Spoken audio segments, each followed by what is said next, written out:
sales. So for the past 10 years, from the year 2000 to 2010, I've been working in a forwarding company as a corporate sales account manager. But noong 2010, I decided to leave the corporate world because I gave birth dun sa first child ko and decided to concentrate and to be a full-time mom. Actually, it was really a tough decision for me, knowing that mas malaki yung ini-income ko sa corporate world before compared sa husband ko. Pero I decided to be a full-time mom and full-time in V-Mobile because of one reason lang talaga. To be hands-on sa baby ko. Kasi kung ipapaalaga ko siya sa yaya o sa ibang tao, I think hindi mamamatch talaga yung pag-aalaga ng isang ina sa anak niya. Siguro lahat ng work o lahat ng business hindi naman mag-start na madali. Okay? Walang nag-start ng madali and then all throughout madali. So, syempre, talagang mahirap siya at the same time. Kasi being a full-time mom, a wife, and also having a business at the same time, it's not an easy task na pagsabay-sabayan siya. You really have to budget your time every day. Like, pwede mo muna kasi asikusuhin si baby during daytime bago mo siya gawin yung business. Kumbaga, hindi talaga siya madali, pero sa lahat ng mahirap, ito na yung pinakamadali.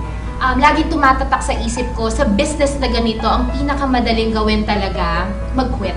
Pero at the same time, kung mag-quit ka, pinakawala mo lahat yung pangarap mo. Kasi lahat naman tayo nangangarap magkaroon ng time and financial freedom.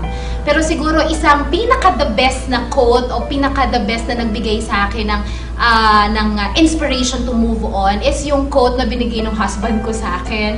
Sabi niya is, why you always give up every time there is a rejection? But look at Jesus.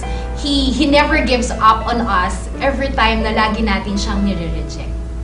Hindi ko talaga makakalimutan. Somebody told me na, you joined lang naman networking kasi it's all about pera-pera lang. Pero in reality, hindi nila naiintindihan is we are aiming sa ganitong business is to have time and financial freedom na kasama mo yung family mo. Bakit ko nasabi yon? Ang kapalit nun is, sinabi ko sa sarili ko, aanhin ko yung title na manager o malaking sweldo in a corporate job kung hindi ko naman maaalagaan ng anak ko. Ang gusto ko lang i-point is, lalo na sa mga mommies out there na naglulong to be a full-time mom, maalagaan ang anak nila, may chance talaga malaki. It's just that, ang ma-advise ko lang, kailangan nyo lang you have faith and courage to do that. No matter what yung mga tao, kung ganong panira ang sinasabi about V-Mobile, about sa pagkatao mo, minsan downgrading na talaga. Pero ang key lang dito, isipin mo, pag tumigil ka, lalo mo lang pinatunayan sa kanila na sila ang tama at ikaw ang mali.